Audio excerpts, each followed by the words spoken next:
Good morning class. चलिए numerical continue करते हैं। देखिए कल हमने इसके लिए रूट लोकस ड्रॉ किया था, तो किस तरह से किया था।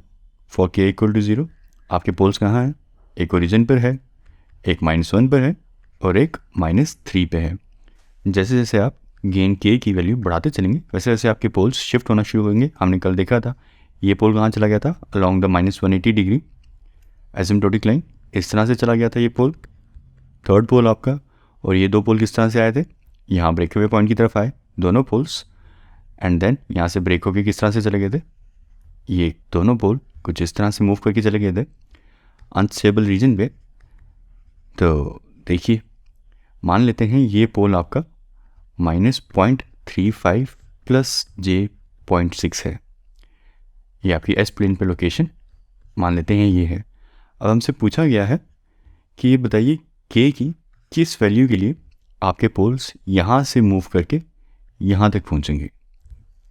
गेन के की किस वैल्यू के लिए हमसे ये पूछा गया है। तो ये कैसे निकालेंगे, with the help of magnitude condition जो हमने पहले देखी थी। क्या होता है, अगर हमें पता है कि हमारा पोल रूट लोकस के ऊपर लाई करता है तो हम कह सकते हैं कि ओपन लूप ट्रांसफर फंक्शन का मैग्नीट्यूड उस पोल के लिए मैग्नीट्यूड क्या बन जाएगा आपका 1। तो ये होती है मैग्नीट्यूड कंडीशन। तो चलिए मैग्नीट्यूड कंडीशन का इस्तेमाल करते हैं और अपनी गेन के की वैल्यू निकालते हैं। तो मैग्नीट्यूड कंडीशन क्या कहती है आपकी,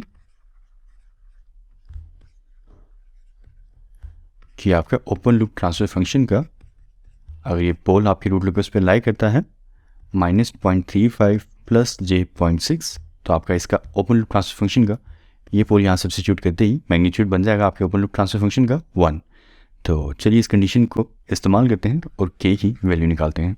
तो लिखिए अपना open loop transfer function K divided by S multiply by S plus 1 multiply by S plus 3 for value of S is equal to -0.35 plus J0.6 is equal to 1।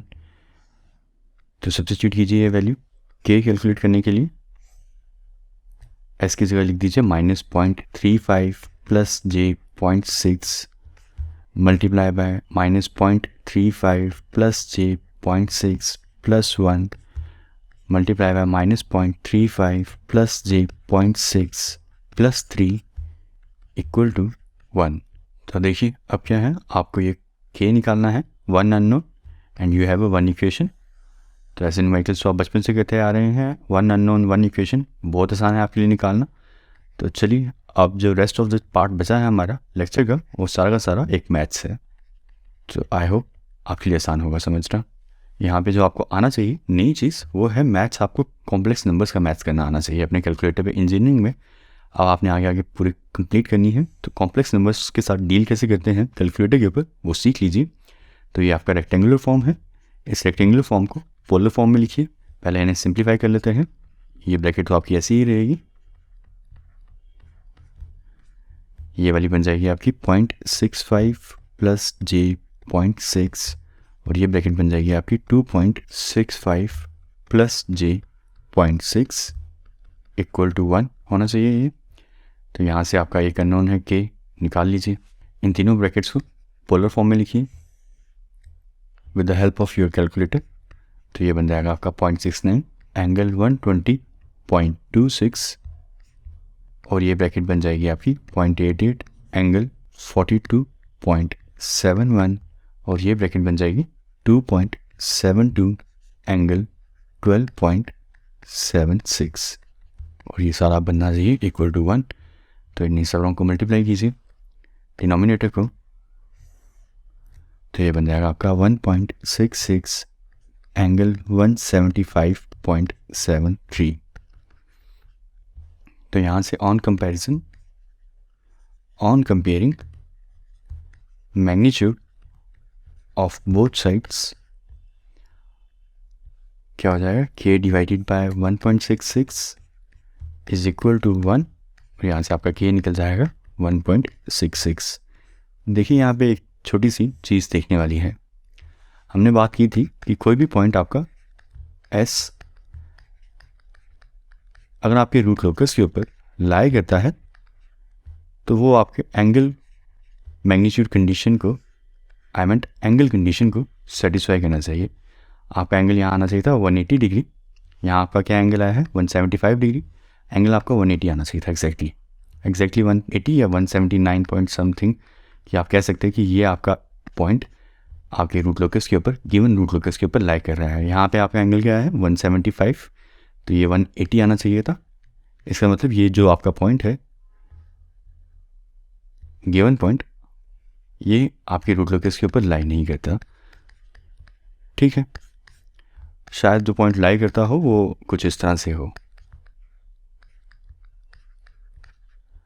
तो आपको बुक में ये अप्रॉक्सीमेट करके एस का point दे दिया हुआ है -0.35, तो कंफ्यूज होने की ज़रूरत नहीं है आपको कि यहाँ पे एंगल 175 आया है तो कुछ नया सीखने के लिए नहीं है, ये गलत है। यहाँ पे एंगल आपका 180 आना चाहिए था।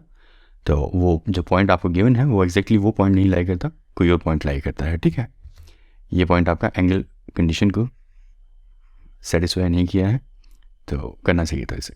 ठीक है, तो चलिए आगे चलते हैं। के की वैल्यू निकल गई है फॉर दिस पॉइंट। अब आगे नेक्स्ट पार्ट सॉल्व करते हैं, द वैल्यू ऑफ के फॉर मार्जिनल स्टेबिलिटी। अब ये सीखिए कि ये कैसे निकालते हैं, पहले जान लीजिए ये निकालते कैसे हैं, with the help of Routh Hurwitz's criteria.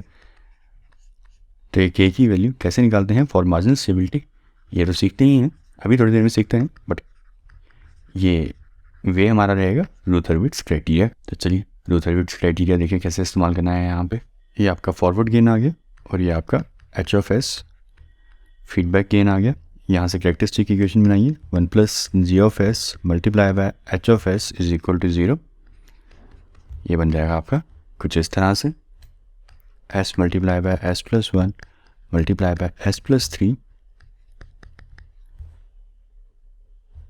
आपकी यहाँ से कैरेक्टरिस्टिक इक्वेशन बन जाएगी S multiply by S plus 1 multiply by S plus 3 plus K equal to 0। Brackets open करने पे आपकी इक्वेशन बन जाएगी कुछ इस तरह से। ये आ गई आपकी कैरेक्टरिस्टिक इक्वेशन। अब हम कैरेक्टरिस्टिक इक्वेशन की हेल्प से अपना रूथ एरे बनाएंगे। तो देखिए आपका रूथ एरे क्या बनेगा, s³ s² s1 s0 1 4 3 k। यहाँ क्या आ जाएगा 12 - k डिवाइडेड बाय 4, यहाँ 0 और यहाँ पे आपका k। अब देखिए हम निकाल क्या रहे हैं, यहाँ पे k की वैल्यू निकालनी है हमें फॉर मार्जिनल स्टेबिलिटी। तो हमने अपने रुथरविट्स में टेके हुए पॉइंट्स में डिस्कस किया था कि आप किस रूथ एरे में कभी भी आपको होल रो ऑफ 0 मिले तो आप क्या कह सकते हैं कि आपका सिस्टम मार्जिनली स्टेबल है या अनस्टेबल है।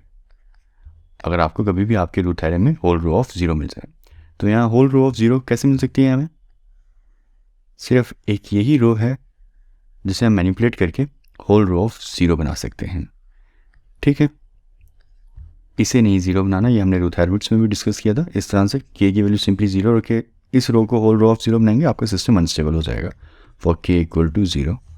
तो इस तरह से नहीं करना है, इसकी डिस्कशन हमने रुथरविट्स में कर दी थी। तो चलिए इस रो को होल रो ऑफ 0 बनाइए। कैसे बनाएंगे, 12 - k divided by 4 is equal to 0 create कर दीजिए। यहाँ से आपकी k की वैल्यू निकल जाएगी 12। तो फॉर k इक्वल टू 12 आपका सिस्टम क्या हो जाएगा, मार्जिनली स्टेबल। मतलब जो आपके पोल्स हैं वो इस टाइम पे for k equal to 12 value के लिए j ω एक्सिस पे लाई करेंगे। चलिए ये लेक्चर यहीं पे ख़त्म होता है। जो न्यूमेरिकल में हमसे पूछा गया था उतना पोर्शन हमारा यहीं ख़त्म हो गया है। तो इसके आगे मैं कुछ एक्स्ट्रा इन्फॉर्मेशन यहाँ पे प्रोवाइड करना चाहूँगा, कुछ एक्स्ट्रा डाटा जो न्यूमेरिकल में नहीं पूछा गया वो देना चाहूँगा। तो जिन स्टूडेंट्स के लिए तो बस हो गई है वो यहाँ पे अपना लेक्चर बंद कर सकते हैं। जो स्टूडेंट्स अभी भी और इन्फॉर्मेशन एब्जॉर्ब कर सकते हैं वो आगे लेक्चर कंटिन्यू कीजिए और हम कुछ और चीज़ सीखते हैं। तो चलिए कुछ और चीज़ सीखिए जो स्टूडेंट्स इंटरेस्टेड हैं apart from the asked portion in the numerical. देखिए हमें ये तो पता चल गया फॉर k इक्वल टू 12 आपके पोल्स कहीं यहाँ कहीं लाई करेंगे इस बाउंड्री के ऊपर, j ω एक्सिस के ऊपर यहाँ कहीं। और कहाँ लाई कर रहे हैं, J6 पे, J5 पे, J4 पे, J3 पे, वो लाई कहाँ कर रहे हैं पोल्स। इतना तो पता है k इक्वल टू 12 के लिए वो बाउंड्री एक्सिस पे, j ω एक्सिस पे लाई कर रहे हैं और सिस्टम को मार्जिनली स्टेबल बनाया हुआ है बट वो पोल्स हैं कहाँ इस टाइम पे, J5, J6, J4, J3 कहाँ पे। इस तरह से उनकी एग्जैक्ट लोकेशन निकालने के लिए क्या तरीका रहता है, ऑक्सिलरी इक्वेशन को इस्तेमाल करेंगे। और वो ऑक्सिलरी इक्वेशन को कैसे इस्तेमाल करके हम पोल्स की एग्जैक्ट लोकेशन बता सकते हैं ऑन J एक्सिस, चलिए ज़रा वो सीखते हैं। ऑक्सिलरी इक्वेशन कौन सी बन जाएगी आपकी, होल रो ऑफ 0 के अबव इक्वेशन, ये आ गया आपका होल रो ऑफ 0 वाली equation for k equal to 12, और उसकी अबव इक्वेशन ये है, ये बन जाएगी आपकी ऑक्सिलरी इक्वेशन। ज़रा बनाइए इसे ऑक्सिलरी इक्वेशन, तो आपकी ऑक्सिलरी इक्वेशन बन जाएगी 4s² plus k equal to 0। यहाँ हमने अभी k की वैल्यू निकाली है, ऑक्सिलरी इक्वेशन तभी बनेगी जब k की वैल्यू 12 होगी। तो यहाँ से s की वैल्यू आ जाएगी आपकी √3, J√3। तो देखिए आपके वो जो बाउंड्री पे जब आपके पोल्स पहुँचेंगे तो उनकी लोकेशन क्या होगी, समवट यहाँ पे J√3 पे जब वो क्रॉस कर रहे होंगे आपके पोल्स कि आपका बढ़ाते वक्त, तो वो J√3 से होते हुए राइट हैंड साइड पे जाएंगे सिस्टम के। K होगा उस टाइम पे 12 बाउंड्री एक्सिस पे, और आपके पोल्स होंगे, एक होगा J√3 पे ऊपर और एक होगा -J√3 पे यहाँ पर नीचे। जो हमने देखा था हमारे पोल्स कुछ इस तरह से मूव कर रहे थे। ठीक है, और भी कुछ सीखना चाहते हैं तो और भी चीज़ सीखिए। देखिए हमने डिस्कस किया था रूट हैबिट्स में कि आपका सिस्टम जब मार्जिनली स्टेबल होगा तो वहाँ आपको क्या मिलेंगे, आपका सिस्टम स्टेबल कौन सा होता है, अनस्टेबल कौन सा होता है, हमने ये भी डिस्कस किया था। स्टेबल सिस्टम कौन सा होता है, जहाँ पे आपका ट्रांजिट डाई आउट कर जाए थोड़ी देर के बाद। अनस्टेबल सिस्टम कौन सा होता है, जहाँ पे आपका ट्रांजिट ग्रो करता रहे, इनडेफिनेटली ग्रो करता रहे, वो सिस्टम कौन सा हो गया, अनस्टेबल। और हमने डिस्कस ये भी किया था मार्जिनली स्टेबल कौन से सिस्टम होते हैं, जहाँ पे आपका ट्रांजिट ऑसिलेट करता रहता है, ना ग्रो करता है ना डाई आउट करता है, बस एक फिक्स वैल्यू के साथ ऑसिलेट करते रहता है। ठीक है, यहाँ पे डिकेइंग बन गया, डिकेइंग नहीं, इनका मैग्नीट्यूड एम्पलीट्यूड हमेशा सेम रहता है मार्जिनली स्टेबल सिस्टम में ट्रांजिट आउटपुट का। तो ठीक है, ये डिस्कस किया था हमने मार्जिनली स्टेबल के लिए कि आपका जो ट्रांजिट है वो ऑसिलेट करता रहेगा विद अ फिक्स वैल्यू। ठीक है, अब उसकी ऑसिलेशंस की आपने फ्रीक्वेंसी जाननी हो तो आप वो जान सकते हैं यहाँ से। देखिए कैसे, एस को पुट कीजिए J ω, ये आ गया आपका J√3, और ओमेगा क्या आ जाएगा आपका √3 रेडियंस पर सेकेंड। मतलब जो आपका मार्जिनली स्टेबल में सिस्टम में इस टाइम पे जो ऑसिलेशंस होंगी उनकी फ्रीक्वेंसी क्या होगी, √3। तो चलिए नेक्स्ट पार्ट नेक्स्ट लेक्चर में सॉल्व करते हैं।